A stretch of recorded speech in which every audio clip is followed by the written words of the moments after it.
Welcome back to another quick guide. Today, we'll walk you through how to use iPhone screen recorder. To use iPhone screen recorder, we have two basic methods for this. Method 1 is using the control center. Start recording. Swipe down from the top right corner on Face ID iPhones, or swipe up on all the models to access the control center. Tap the screen recording icon, a filled circle with a ring around it. A 3-second countdown will begin, and the recording starts. Stop recording.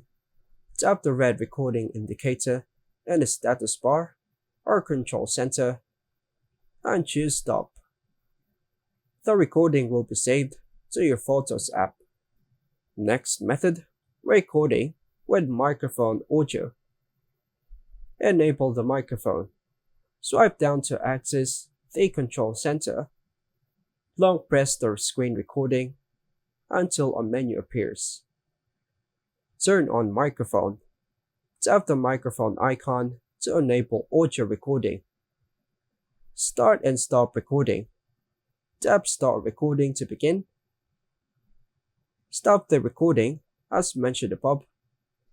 The video with audio will be saved in the Photos app. Additional tips: edit recordings directly in the Photos app to trim or enhance. Use third-party apps like TextMate Capture for advanced recording features. And that's all for now, folks. Thanks for watching.